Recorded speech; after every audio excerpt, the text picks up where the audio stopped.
은혜에 참여하는 헌금, 이렇게 말씀의 제목을 지어보았습니다.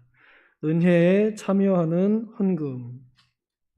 어제는 은혜를 받을 때가 이때다 하면서 우리가 사경에 참여할, 또 예배에 참여할 이유를 설명하고 또 권면하였습니다.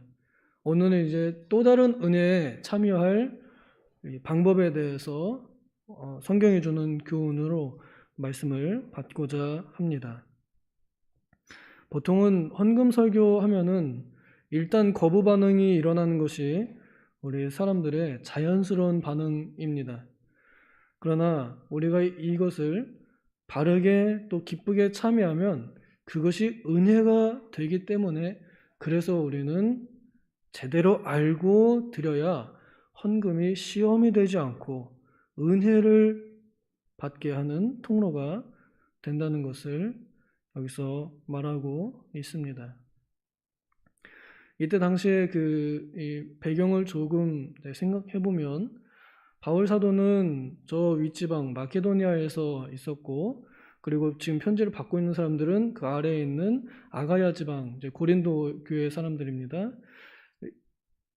원래 고린도에 있다가 마케도니아로 올라갔어요. 그리고 사람을 보내요. 디도를 보내서 갔다 와라 해가지고 편지를 보내서 고린도에 편지를 전해주고 또 이렇게 다시 디도가 돌아옵니다. 근데 이때 바울 사도가 하는 일이 뭐였냐면, 한 가지는 헌금을 걷어가지고 저기 본진 예루살렘에 있는 어려운 성도들, 그때 당시 예수님을 믿는다 그러면은 사회적으로 거의 매장시키다시피 해서 굉장히 어려운 그런 삶을 살았다고 합니다. 그래서 이 헌금을 이방인 교회에게 헌금을 걷어서 본진 예루살렘에 있는 유대인 교회에게 도움을 이렇게 주려고 했던 적이 있습니다. 그래서 그 헌금을 이제 걷어가지고 돌아가려고 하는데, 1년 전에 고린도 교회에서 우리가 작정해서 저기 본진 이 예루살렘에 있는 교회를 도웁시다 라고 이렇게 작정을 했던 것 같습니다. 그런데 바울이 이제 그렇게 작정해놓고, 그러면은 자 여러분 헌금을 이제 언제까지 모으십시오 하고 떠났어요. 올라갔는데 마케도니아에서 이제 지나다가 그 고린도의 여러 가지 문제들로 인해서 편지를 이렇게 썼습니다. 그때 이제 그 전서에서 여러 가지 내용들을 이렇게 보내면서 이렇게 해라 저렇게 해라 막 혼내기도 하고 또 달래기도 하고, 그래서 편지를 썼을 때 바울 사도가 너무 내가 세게 말했나 뭐 이런 식으로 생각하면서 잠깐 근심했다가, 그러나 다시 그 편지 보냈던 사람이 돌아와가지고, 이제 그 사람이 디도입니다. 그 고린도 사람들이 바울의 편지를 듣고 얼마나 더 열심히 있게 되었는지 또 얼마나 회개하게 되었는지를 보고했을 때 바울 사도가 마음의 평안을 느끼며, 그래 내가 역시 편지하기를 참 잘했어. 그렇게 편지한 덕분에 사람들이 더 회개하고 하나님의 뜻대로 근심하여서 하나님을 기쁘게 하게 되었으니 참 잘했다, 잘 되었다. 그리고 이제는 그 고린도 교회 사람들이 참으로 억세고 참 못된 분들이 있지만 그래도 내 말을 듣고 내 설교를 듣고 이제 고치는구나 라고 하는 그런 확신 속에서 이 편지를 쓰게 되었습니다. 7장 마지막 절에 보면은 내가 너희들을 모든 일에 신뢰하게 된 것을 기뻐한다 라고 이렇게 말합니다. 그래서 이제는 말할 수 있다 라고 시작하는 것이 이제 8장의 내용입니다. 헌금 설교는 보통 믿음 있는 사람이 아니면 받아들이기가 쉽지 않은 그런 설교입니다. 혹시나 믿음이 연약한 자들이나 혹은 불신자들이 들어와서 척 들으면요, 그냥 딱 이런 가치, 그 고정관념, 교회는 돈을 걷느라 혈안이 되어 있다, 오늘도 또 돈 내라는 얘기구나, 이런 식으로 받아들이게 되는데, 바울 사도가 주는 정말 이 천상의 교훈들, 하늘나라의 일들에 대해서, 그것이 이 세상의 눈에 보이는 물질적인 일이 아니라 하나님 나라, 천상에 있는 영적인 일들에 대한 교훈이라는 것을 믿고 받아들이는 사람들이라 한다면, 그러면 헌금 설교를 했을 때에도 그 사람들이 그것을 육체적으로 받아들이는 것이 아니라 영적인 교훈으로, 곧 그들의 영혼에 유익이 되는 교훈으로 믿고 받아들이게 될 줄을 바울 사도가 스스로 확신하면서 이제 설교를 할 수 있게 된 것을 무척 기쁘게 생각한다 하면서 이 말을 이제 시작을 하는 겁니다. 여기에 마케도니아 교회와 또 고린도 교회 그리고 예루살렘 교회를 거쳐가는 바울 사도의 이 이야기 속에서 우리가 읽은 그 본문의 뒷부분에 가면은 균등하게 한다라고 이렇게 그 표현되어 있고 또 마지막에는 그 많이 거둔 자도 또 적게 거둔 자도 모자람이 없었다라고 하는 이 성구를 인용하면서 결국에는 하나님께서 우리를 통해서 바울 사도의 전도팀을 통해서 헌금을 이방인들에게 걷어서 유대인들에게 줌으로 이방인들이 가지고 있는 은혜를, 이방인들이 가지고 있는 호의를, 은혜의 호의입니다. 그 호의를 유대인들에게 줌으로 인해서 이 유대인들이 원래 가지고 있던 선입견, 이방인들은 나쁜 사람들이나 혹은 구원에 멀리 있는 사람들이라거나 선택받지 못했던 사람들이라거나 율법 없는 사람들이라거나 이러한 고정관념이나 선입견을 부수고 그들이 그것을 그 도움을 받음으로 이제 이방인 교회들이 얼마나 유대인 교회들을 사랑하는지를 받아들이게 하는, 마음이 열리게 하는, 그래서 은혜가 이방인에게나 유다인에게나 균등하게 하는 그러한 은혜를 나눠주기 위해서 지금 이 헌금을 작정했고 또 거뒀고 또 전해주러 간다 하는 것으로 저는 이 본문을 이해를 하고 있습니다. 그렇게 할 때 이 헌금은 그냥 어려운 사람들을 도와주는 1차적인 목표 그보다 유대인의 그 교만한 마음, 이제 굉장히 힘들지만 그래도 이방인을 무시했던 그 교만한 마음을 낮추고 또 이방인들이 가지고 있는 그 부족한 마음이 조금 더 올라와서 오히려 서로의 사랑이 더 무게가 이렇게 일치하게 되는, 그래서 하나님 안에서 그리스도 안에서 하나가 되고 그 사랑의 무게가 서로 동등해지는 그러한 사랑의 빚을 지게 되는 그러한 그리스도의 법을 성취하기 위한 일로 바울 사도가 헌금을 걷어서 가는 것으로 저는 그렇게 이 본문을 이해합니다. 이제 바울 사도가 그 헌금을 하는 데 있어서 고린도 교회에게 그 당부하는 내용이 등장합니다. 1년 전에 우리가 작정하지 않았느냐, 지금 이제 멀리서 고린도 교회에게 보낸 겁니다. 지금 여기 바울이 머물고 있는 마케도니아 교회에서는 이미 그 작정한 연보가 다 모였어요.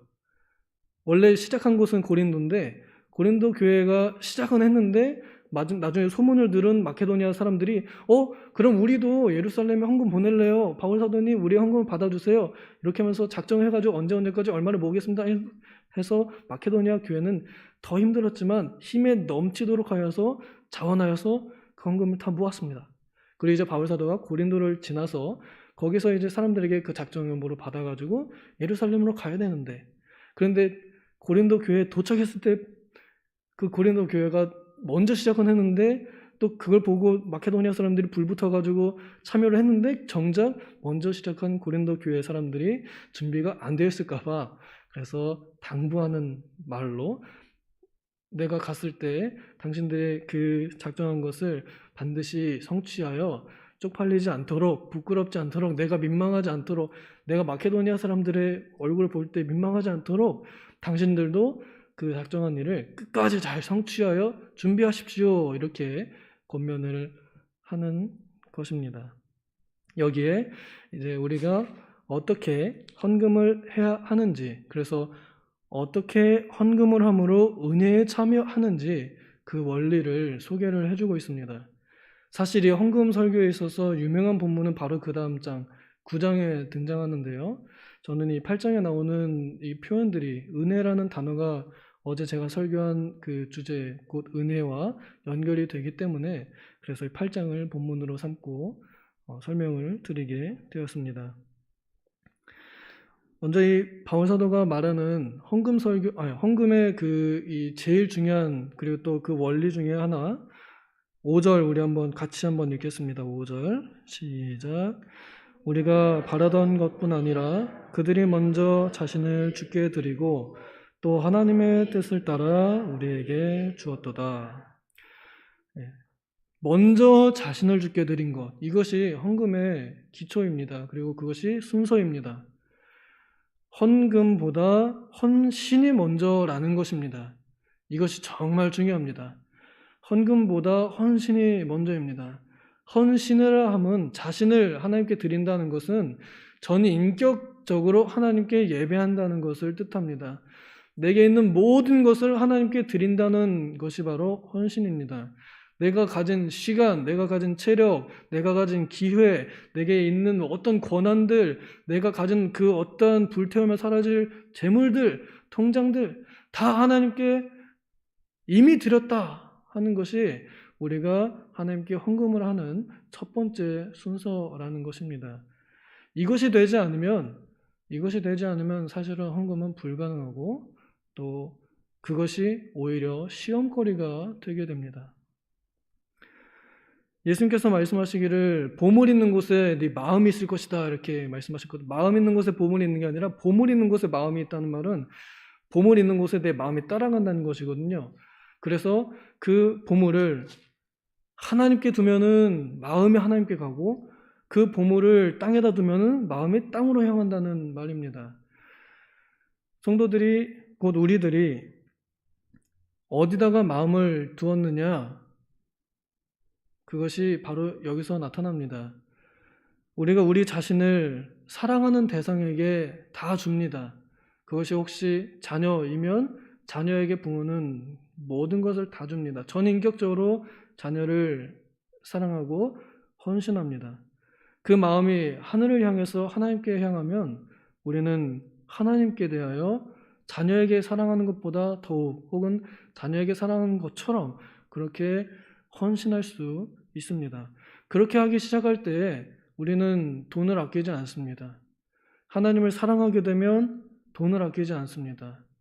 오히려 이 마케도니아 사람들이 자기들도 힘들어 죽겠는데 그런데 그 넘치는 기쁨으로 인해서 힘대로 할 뿐 아니라 힘에 지나도록 할 수 있었던 이유는 바로 하나님을 사랑했고 그래서 먼저 자신을 하나님께 드렸기 때문에 이 극심한 환난 속에서도 그들의 헌금을 잘 채워서 이 연보하는 일에 은혜에 적극적으로 참여할 수 있게 되었습니다.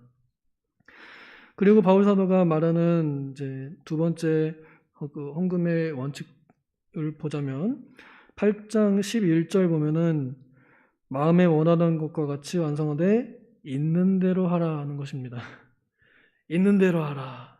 바로 이어서 뒷붙여서 할 마음만 있으면 있는 대로 받으실 터이요 없는 것은 받지 아니하시리라라고 합니다. 그러니까 있는 것을 많이나 적게나 그게 중요한 게 아니라는 겁니다. 있는 대로 마음이 있는 대로 그렇게 하라는 것입니다. 혹시 내 재산의 뭐 1% 혹은 10% 숫자는 사람마다 다릅니다. 사람마다 마음이 다르고요. 그러나 마음에 있는 그대로 1%면 1%로 10%면 10%로 얼마든지 하나님께 마음에 있는 대로 하는 것, 이것을 하나님께 드리는 것, 이것이 하나님께서 원하시고 또한 기뻐하시는 헌금이라는 겁니다.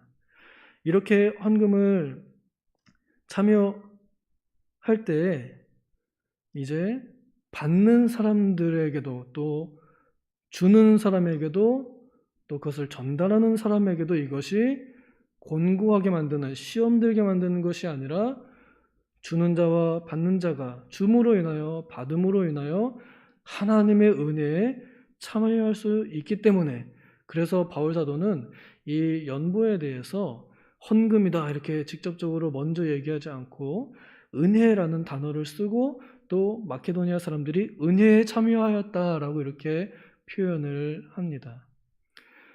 은혜라는 단어의 그 의미 중 몇 가지가 호의나 선물 이런 뜻도 있습니다. 이것은 하나님께로부터 우리는 재물을 선물로 받았고 하나님의 호의로 우리는 그 재물을 받았습니다. 그리고 그것을 내가 받은 것을 남에게 사랑하는 대상에게 주면서 그 사랑을 전달합니다. 그 호의를 전달합니다. 그래서 전달하는 사람도 그 호의, 바울이 전달하면서도 그 호의를 보고 기뻐해요. 그 편지를 가져온 사람이 가지고 온 그 호의와 또 이 결과, 이걸 보고서 되게 기뻐하고 위로받았거든요. 그런 것처럼 전달하는 사람도 전달받은 사람도 그 호의에 감동합니다. 그리고 그것을 이제 마지막으로 최종적으로 받는 사람들, 곧 이제 예루살렘의 교회의 어려운 성도들이죠. 그 사람들이 그것을 받았을 때 또한 호의를 느끼고 감사합니다. 9장, 그 다음 장 9장 이제 거의 마지막 이제 14절에 보면은 그들이 그것을 받게 되면 그것을 보내준 사람들을 위해서 기도하지 않을 수 없다, 이렇게 말합니다. 또 그들을 사랑하지 않을 수 없다, 이렇게 말합니다. 그러므로 주는 자는 사랑해서 주고 받는 자도 주는 자를 사랑하게 되므로 사랑 안에서 일치를 하게 되는 그런 결과를 가져오는 것이 곧 이들의 헌금이었습니다. 그리고 또 9장 그 위로 14절 이렇게 언급했는데 그 위에 보면은 13절에는 하나님께 영광을 돌리게 되는 결과를 가져오게 됩니다. 또한 9장 12절에 보면은 성도들의 부족한 것을 보충하는 이 효과를 주게 됩니다. 그리하여서 하는 자들에게는 영적으로 영원히 사라지지 않을 선한 열매가 또 천국의 창고에 재산이 쌓이게 되는 그러한 기회를 제공하기도 합니다. 바울 사도가 이 헌금 설교를 이렇게 해 놓음으로 오늘날 우리 신약의 모든 성도들이 여기 그 13절에 보면은 곤고하게 하려는 것이 아니라 그랬거든요. 그러니까 헌금 설교를 들을 때 그것을 듣는 사람들에게 부담을 지우려고 하는 것이 아니라, 그들이 그 설교를 듣고서 괴로워하게 하려는 것이 아니라 오히려 더 평화를 이루고 사랑을 완성해 가기 위해서, 하나님의 뜻을 이루기 위해서 이 설교를 할 수 있도록 하게 되었습니다. 그래서 저도 굉장히 어려운 일이지만 합니다. 왜냐하면 성경이 이렇게 말하고 가르쳤기 때문에. 그러므로 오늘 이제 우리는 다음 주에 사경에 가면은 우리 교단의 전통을 따라서, 모르겠습니다, 오랜만이라 그랬는데 작정 연보가 있을지 모르겠어요. 오래전부터 우리는 사경회 때마다 작정해서, 저도 참여하기 시작할 때는 이제 1월 사경회 때 그 다음 5월 사경회까지 1, 2, 3, 4 이렇게 4달치를 모아서 얼마를 작정할까 해서 그때 냈던 것 같습니다. 그리고 5월 달에도 또 작정하면서 8월 달에 모일 때 그 작정 연보하죠. 그러면은 5, 6, 7, 8 이렇게 또 4달치를 모아가지고 8월 달에 내기로 작정을 하고, 또 8월 달에는 이제 8, 9, 10, 11, 12 이렇게 해서 그 다음 1월 달에 낼 이 연보를 이렇게 작정하면서 그 사경회 때 하나님께서 주시는 은혜에 참여하고자, 또 우리 교단과 또 교단 산하의 모든 내가 알지 못하는 성도님들의 부족한 것을 보충하고 또 그들의 교회를 세우며 또 하나님께 영광을 돌리게 되고, 또 받는 자들이 이름은 모르겠지만 서로가 서로를 위해서 기도하고, 그리하여 우리 교단의 사랑이 넘침으로 이 교단이 의무가 아니라 사랑 안에서 합쳐지도록 하나가 되도록 하는 그 일로 이 작정연보에 참여할 수 있다는 것을 이제 안내를 드립니다. 그러므로 혹시 없더라도 아마 이제 그때 헌금하게 되는 우리의 이 은혜는 우리 교단 총회 사무실을 짓는데 혹시 사용될지 모르겠습니다. 그리하여 우리가 어려울 때 오히려 힘에 겨우도록, 힘에 지나도록 넘치는 사랑을 함께 나누게 될 것입니다. 부디 바라건대 헌신이 먼저인 이 헌금의 은혜에 기쁘게 즐겁게 있는 대로 자원하여 참여하게 되기를 소망합니다. 기도하겠습니다. 하나님께서 자원하는 마음을 기뻐하신다고, 그래서 준비하게 하라는 것이 필요하여 바울 사도의 편지를 통하여 이 고린도 교회 성도들을 준비시켰습니다. 이제 우리도 준비된 마음으로 하나님께 바칠 수 있도록, 그래서 하나님께 받은 호의를 또한 필요한 이들에게 전달할 수 있도록, 그래야 받는 자와 전하는 자 주는 자 모두가 하나님의 은혜에 감사하고 하나님의 주심에 감사하고 또 전달하게 하심에 나누게 하심에 감사하여 하나님께 영광 돌리고 사랑 안에서 일치되는 결과가 우리 사경회 때 이루어질 수 있도록 은혜를 베풀어 주시옵소서. 감사드리며 예수님의 이름으로 기도하옵나이다. 아멘.